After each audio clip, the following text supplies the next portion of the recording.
Welcome to prime nine.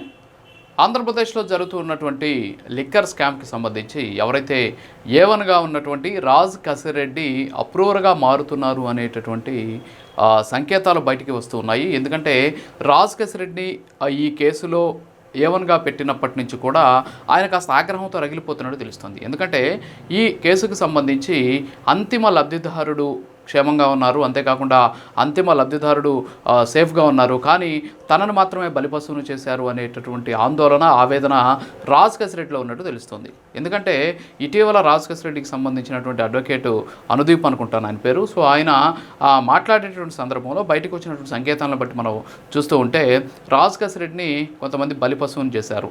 Raj కసిరెడ్డికి సంబంధించి కొంతమంది పెద్ద తల్లు ఉన్నారు ఈ కేసుకు సంబంధించి.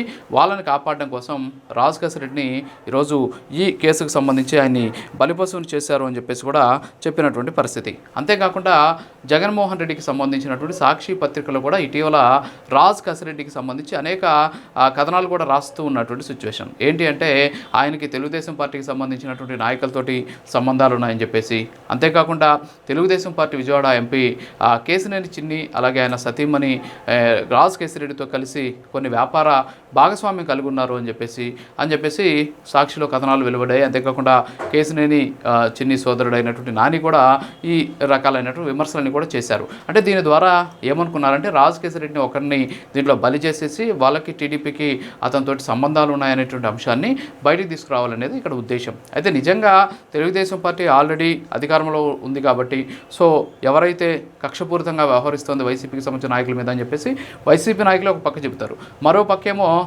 కేసు పెట్టి ఎవరన్నా అరెస్ట్ చేస్తే వాళ్ళు టీడీపీకి సంబంధించినటువంటి వాళ్ళు మాకేం సంబంధం లేదు అంటారు. అంటే ఇప్పుడు రాజ్ కసిరెడ్డి నిజంగా టీడీపీకి సంబంధించి అంత సత్సంబంధాలు ఉన్నటువంటి వ్యక్తి అయితే మరి జగన్మోహన్ రెడ్డి గారి హయాంలో ఏదైతే ఒక ఫోటో ఉంటుంది, ఇప్పుడు కూడా మనం గూగుల్లో చూడొచ్చు, ఏదైతే జగన్మోహన్ రెడ్డి ఆ స్థాయిలో గెలిచినటువంటి సందర్భంలో విజయసాయి రెడ్డిని హక్ చేసుకుంటారు గెలిచిన వార్త రాగానే, అంటే రిజల్ట్స్ రాగానే. అప్పుడు పక్కనే రాజ్ కసిరెడ్డి ఉంటారు. మరి టీడీపీకి సంబంధించినటువంటి నాయకుడు లేకపోతే టీడీపీకి సంబంధించినటువంటి వాళ్ళతోటి ఆయన వ్యాపారాలు చేసేటటువంటి పరిస్థితి ఉన్నప్పుడు మరి ఆయన ఎందుకని వైసీపీకి సంబంధించినటువంటి ఆ రోజు అంత ఇంటర్నల్ కార్యక్రమం అది వాస్తవంగా అయితే ఆ విజయాన్ని పంచుకోవడం, సో అప్పుడు ఎందుకు ఆయన పక్కన ఉన్నాడు? సో ఇవన్నీ కూడా తెలియకుండా ఏదో రకరకాలైనటువంటి విమర్శలు ఆరోపణలు చేస్తూ చివరికి రాజ్ కసిరెడ్డిని ఇందులో బలిపశువును చేయాలనేటువంటి ఉద్దేశంతో ఉన్నారు. అయితే ఇప్పుడు రాజ్ కసిరెడ్డికి సంబంధించినటువంటి అడ్వకేట్ ఈ వ్యాఖ్యలు చేయడం వెనక ఇక్కడ రెండు అంశాలు ఉన్నాయి. ఒకటి వచ్చేసి నన్ను ఒక్కనే కానీ బలిపశువును చేస్తే మీ అందరి పేర్లు కూడా చెబుతాను, ఖచ్చితంగా దీని వెనక ఉన్నటువంటి అంతిమ లబ్ధిదారుని కూడా బయటికి లాగుతాను, సో మీరు లబ్ధి పొంది 10వ పరకు వెనకేసుకున్నటువంటి నాలాంటి వాళ్ళని బలిపశువును చేయడం ఏంటి అనేటటువంటి ఒక అంశాన్ని రాజ్ కసిరెడ్డి వాస్తవంగా జగన్మోహన్ రెడ్డి శిబిరానికి పంపించినటువంటి పరిస్థితి. దీంతో పాటు ఇంకొక అంశం ఏంటి అంటే నేను అప్రూవర్గా మారడానికి సిద్ధంగా ఉన్నా అని చెప్పేసి సిట్టికి సంబంధించినటువంటి అధికారులు కూడా తన లాయర్ ద్వారా ఒక సమాచారం ఇచ్చినటువంటి సిచ్యువేషన్. సో ఓవరాల్గా కానీ రాజ్ కసిరెడ్డి కానీ అప్రూవర్గా కానీ మారితే ఖచ్చితంగా జగన్మోహన్ రెడ్డికి ఇబ్బందులు తప్పు అనేది ఇక్కడ మనకు స్పష్టంగా తెలుస్తుంది. ఎందుకంటే మద్యం స్కామ్కి సంబంధించి మొత్తం కర్త కర్మ క్రియ అన్నీ కూడా రాజ్ కసిరెడ్డి. ఎందుకంటే ఆయన ఒక పక్క ఏదైతే వేరే కార్పొరేషన్కి చైర్మన్గా ఉంటూ ఉన్నటువంటి నేపథ్యంలో మరి అలాంటి వ్యక్తి వచ్చేసి బెవరేజెస్ కార్పొరేషన్ అంతా కూడా తన గుప్పెట్లోకి తీసుకొని తానే అంతా సర్వే చేసి మొత్తం కూడా చేసినటువంటి సిచ్యువేషన్ ఉంది. మరి ఈ నేపథ్యంలోనే రాజ్ కసిరెడ్డికి మొత్తం కూడా తెలుసు ఎవరు ఆయన నడిపించారు, ఎవరు ఆయన్ని నడిపించారు, ఎవరిని నడిపించాడు, వీటితో పాటు ఎన్ని కోట్ల ఆదాయం వచ్చింది, వచ్చినటువంటి ఆదాయాన్ని ఏ విధంగా డైవర్ట్ చేశారు, అంతేకాకుండా ఇప్పటికే ఎఫ్ఐఆర్లో పెట్టినటువంటి కంపెనీల ద్వారా షెల్ కంపెనీల ద్వారా ఆ డబ్బంతా కూడా ఏమైంది, అంతేకాకుండా దోచుకున్నటువంటి ధనాన్నంతా కూడా ఎక్కడెక్కడ రియల్ ఎస్టేట్ వ్యాపారాలు చేశారు. సో మనకు అందుతున్న సమాచారాన్ని బట్టి చూస్తే ఏదో బెంగళూరులో రియల్ ఎస్టేట్ వ్యాపారం చేశారట, 1000 కోట్లు పెడితే 3000 కోట్ల ఆదాయం వచ్చిందని చెప్పేసి కూడా కథలుగా వినిపిస్తూ ఉన్నటువంటి సిచ్యువేషన్. ఏదంటే నిన్న గోవిందప్ప బాలాజీని అరెస్ట్ చేసినటువంటి సందర్భంలో. సో ఈ విధంగా జగన్మోహన్ రెడ్డికి సంబంధించి ఈరోజు రాజు కేసిరెడ్డి కానీ అప్రూవర్గా మారితే ఖచ్చితంగా ఇబ్బందులు తలెత్తేటువంటి అవకాశం ఉన్నాయి. అంతేకాకుండా గతంలో విజయసాయి రెడ్డి మాట్లాడిన సందర్భంలో కూడా రాజ్ కసిరెడ్డిని టార్గెట్ చేసి ఆయన మాట్లాడారు. మొత్తం ఆయన ఒక తెలివైన క్రిమినల్ అని చెప్పేసి అతను అభిమానం చెప్పేసి మోసం చేశాడని, సో ఇలాంటి అర్థం వచ్చే విధంగా ఆయన కూడా వ్యాఖ్యలు చేసినటువంటి పరిస్థితి. సో ఇందులో చాలామంది పెద్ద తల్లు ఉన్నారు, అంతిమ లబ్ధిదారులు ఉన్నారు.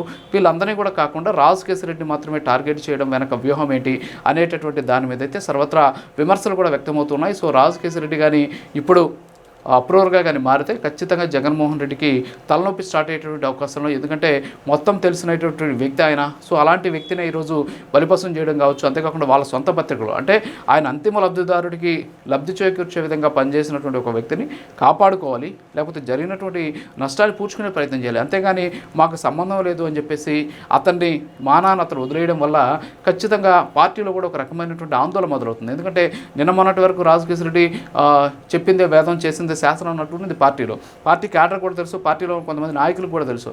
మరి ఆన్ ఆఫ్ షడన్ ఇప్పుడు అదే వైఎస్ఆర్ కాంగ్రెస్ పార్టీ నాయకులు అలాగే ఆ పార్టీకి సంబంధించినటువంటి పత్రికలో అసలు రాజకేశ్వర రెడ్డి టీడీపీతో సంబంధాలు ఉన్నాయని చెప్పి రాస్తే జనాలలో ఏ విధమైనటువంటి సిచ్యువేషన్ వస్తుంది?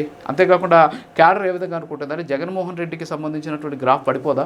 జగన్మోహన్ రెడ్డి చెప్పాడంటే చేస్తాడంటే మాట తప్పం మడవ తిప్పం, సో ఇలాంటివన్నీ కూడా ఉన్నాయి కదా. మరి ఇప్పుడు ఏమైపోయినాయి అవన్నీ? సో ఇవన్నీ కూడా ప్రజలు గమనిస్తూ ఉంటారు కదా. సో ఇవన్నీ కూడా మర్చిపోయి రకరకాలైనటువంటి విమర్శలతోటి ఎవరికి వాళ్ళే సెల్ఫ్ గోల్ వేసుకుంటూ పోతూ ఉన్నటువంటి పరిస్థితి.